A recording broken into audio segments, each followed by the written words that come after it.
చందమామ కథలు. నల్లకోడి పెట్ట.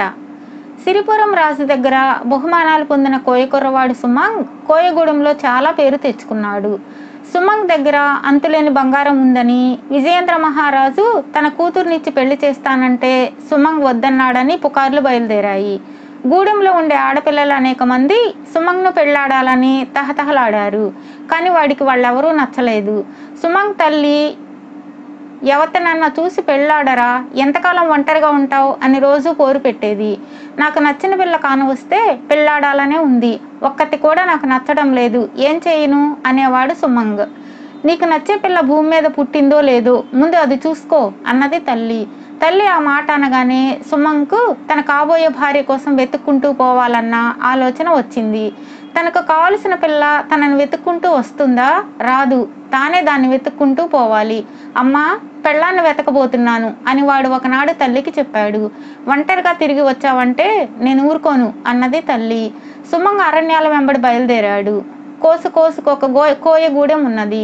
ప్రతి గూడెంలోనూ ఎందరో పెళ్ళీడు పిల్లలు ఉన్నారు. వారిలో ఒక్కరూ సుమంగ్కు నచ్చలేదు. అందరల్లే ఉండేది నాకెందుకు, నేను చేసుకునేది ప్రత్యేకంగా ఉండాలి, ఆకాశం నుంచి ఊడిపడేట్టు ఉండాలి అనుకున్నాడు వాడు. వారం 10 రోజులు ప్రయాణం చేసి ఒకనాటి మధ్యాహ్నం వేళ వాడు మరొక గూడెం ప్రవేశించాడు. అది మరీ పేద గూడెంలా ఉంది. ఊరంతా కలిసి 10-12 చుట్టు గుడిసెలు.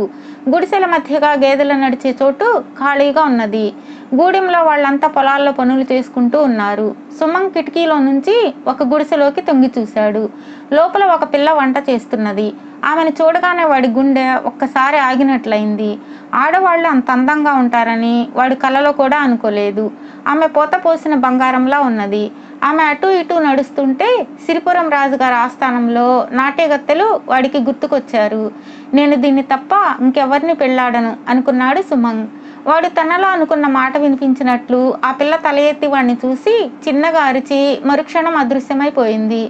సుమంగ్ ఆశ్చర్యపడుతూ గుడిసె వాకిలి దగ్గరకు వెళ్ళి తడికె తలుపు తోసి ఎవరు లోపల అని అడిగాడు. తలుపు తెరవగానే ఒక నల్ల కోడి పెట్ట కెక్కెక్కే అంటూ బయటకు పారిపోయింది. గుడిసె లోపల ఎవరూ లేరు. తాను భ్రమపడి ఉండవచ్చునని సుమంగ్కు అనుమానం వేసింది. కానీ ఆ పిల్ల ముఖం ఇంకా వాడికి కళ్ళకు కట్టినట్లే ఉన్నది. ఆ పిల్ల ఒకవేళ ఎక్కడన్నా దాగిందేమోనని లోపలంతా వెతికాడు. ఆమె కనిపించిన గదిలో అప్పుడే చేసిన వంటకాలు కనిపించాయి. తాను చూసిన పిల్ల కాకపోతే వాటిని ఎవరు తయారు చేసి ఉంటారు? దీని అంతు తేల్చుకోవాలని సుమంగ్ ఆ గుడిసెలోనే కూర్చున్నాడు. కొంతసేపు అయ్యాక ఒక ముసలాడు గుడిసె దగ్గరకు వచ్చారు. దూర ప్రయాణం చేసి వస్తున్నాను, కాస్త తిండి పెట్టండి అన్నాడు సుమంగ్ ఆ వృద్ధ దంపతులతో. సరే బాబు, ఒక క్షణం ఆగు అన్నది ముసలిది వంటగదిలోకి వెళుతూ. మీకు వంట చేసే అమ్మాయి ఎవరు? మీ కూతురా, మనవరాలా అని సుమంగ్ ముసలివాడిని అడిగాడు. ముసలివాడు తెల్లబోయి, అమ్మాయా, ఈ ఇంట్లో నేను, నా ఆడది తప్ప ఇంకెవరు లేరు బాబు అన్నాడు. భయపడి అబద్ధం ఆడుతున్నారు. నేను అమ్మాయిని చూశాను, ఆమెను పెళ్ళాడాలనే ఉద్దేశంతో అడుగుతున్నాను. నేను బికారివాణ్ణి కానులే అన్నాడు సుమంగ్.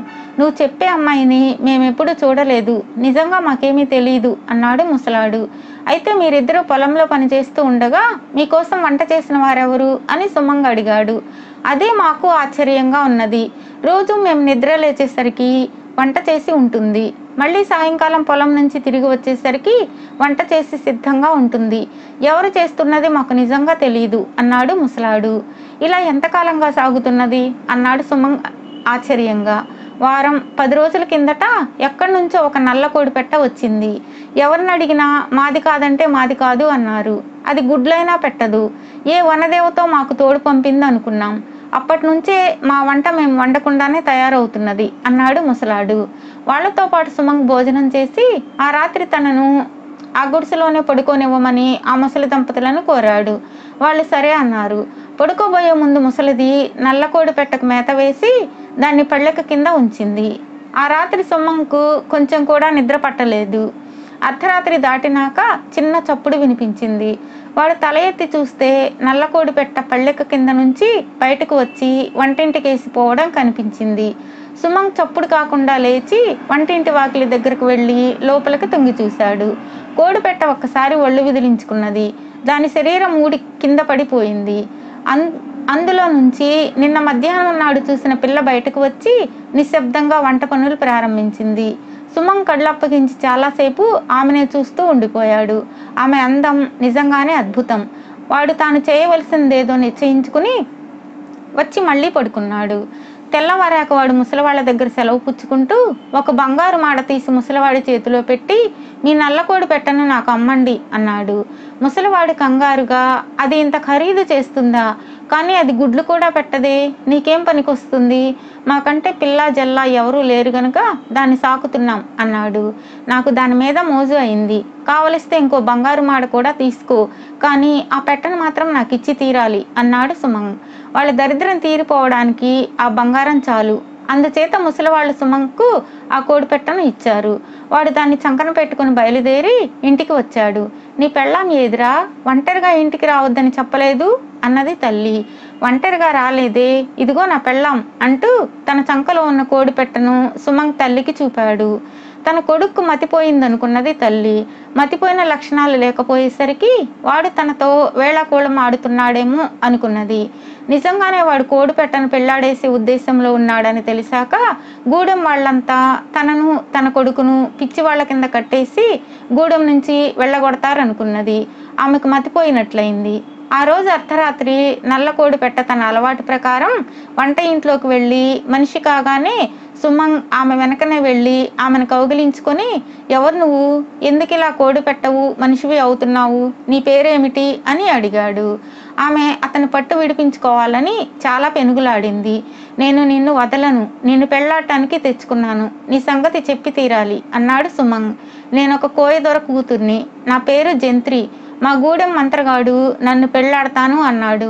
నేను ఒప్పుకోకపోయేసరికి నన్ను ఇలా చేశాడు. ఒక్క జాము సేపే నేను మనిషిగా ఉండగలను. మిట్ట మధ్యాహ్నము అర్ధరాత్రి మనిషి అవుతాను. జాముసేపులోగా కోడిపెట్ట చర్మంలోకి ప్రవేశించకపోతే నేను చచ్చిపోతాను. కోడి రూపంలో ఉండగా నన్ను ఎవరన్నా పెళ్లాడటానికి సిద్ధపడితే నాకు ఈ శాపం పోతుంది అన్నది జంత్రి. సరే, నీ శాపం నేను తీరుస్తాను, భయపడకు అన్నాడు సుమంగ్. ఆ మాట వినగానే జంత్రికి అతని మీద ఎక్కడ లేని అభిమానము వచ్చింది. వాళ్ళిద్దరూ మాట్లాడుకునే సవ్వడికి సుమంగ్ తల్లి నిద్ర లేచింది. ఆమె వాళ్ళున్న గదిలోకి తుంగి చూసింది. తన కొడుకును ఒక దేవకన్య లాంటి పిల్ల కౌగిలించుకొని కబుర్లు చెబుతూ ఉండడం ఆమె కంటపడింది. మొదట ఆమెకంతా అయోమయంగా ఉన్నది. కానీ వాళ్లకు కొద్ది దూరంలో నల్లకోడి చర్మం పడి ఉండడం కనపడగానే ఆమెకు అంతా అర్థమైంది. ఆమె లోపలికి పాకుతూ వెళ్ళి ఆ చర్మం సంగ్రహించి వారిద్దరికీ తెలియకుండా బయటకు వచ్చింది. ఆమె అంతటితో ఆగక ఆ రాత్రి గూడెం మధ్య చేసిన చలిమంట ఉండే చోటికి వెళ్ళి నివురు గప్పిన ఆ నిప్పులలో కోడిపెట్ట చర్మాన్ని వేసింది. మరుక్షణమే జంత్రికి ఎవ్వు నరిచి బాధపడసాగింది. ఏమైంది జంత్రి అని సుమంగ్ ఆదుర్తాగా అడిగాడు. నా ఒళ్ళు కాలిపోతున్నది, నా కోడి చర్మాన్ని ఎవరో మంటలో వేశారు అన్నది జంత్రి బాధతో మెలకలు తిరిగిపోతూ. ఆమె విడిచిన చర్మం అక్కడ లేదు. సుమంగ్ పరిగెత్తుకుంటూ వెళ్ళి చలిమంటను పెద్దది చేయడానికి ప్రయత్నించి తల్లిని చూశాడు. అతడు ఆమెను వెనక్కు లాగి నిప్పులను లక్ష్య పెట్టకుండా తొక్కుకుంటూ వెళ్ళి కోడి చర్మాన్ని తీసి కాలిన భాగాన్ని నలిపి శుభ్రం చేయసాగాడు. బాగా నివురు కప్పి ఉండడం చేత చర్మం అట్టే కాలలేదు. సుమంగ్ తల్లితో మాట్లాడకుండా ఆమె పిలుస్తుంటే వినిపించుకోకుండా తన గుడిసెకు తిరిగి వచ్చాడు. ఇప్పుడు జంత్రి ఏ బాధ లేకుండా సంతోషంగా ఉన్నది. ఆమె తన చర్మంలోకి తిరిగి ప్రవేశించింది. తెల్లవారగానే సుమంగ్ కోడిపెట్టను వెంటబెట్టుకుని కోయి సభకు వెళ్ళాడు. అతను తన నాయకుడి ఎదుట మోకరించి, దొరా, నాకు ఈ కోడిపెట్టకు పెళ్లి చేయించు అన్నాడు. కోయ వాళ్ళు కొందరు నవ్వారు, మరి కొందరు సుమంగ్ను తిట్టారు. కోయ జాతి పరువు తీసేస్తున్నావు అన్నారు. ఒరేయ్, నిక్షేపం లాంటి పిల్లలు చాలా మంది ఉన్నారు. డబ్బు బాగా ఉన్నవాడివి గనుక కావలిస్తే 10 మందిని చేసుకో, కోడిపెట్టను పెళ్లాడడం ఏమిటి అన్నారు.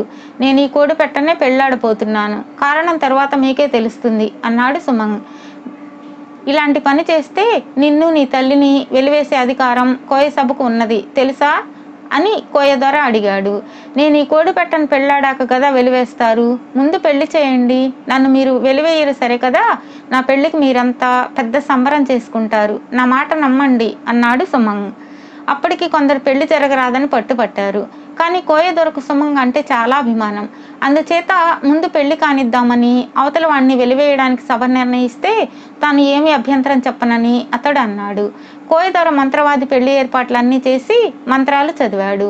ఆ మంత్రతంత్రాలు పూర్తయ్యే లోపునే జంత్రి తన కోడి చర్మాన్ని వదిలేసి అద్భుతమైన పెళ్లి కూతురు ముస్తాబులో ప్రత్యక్షమైంది.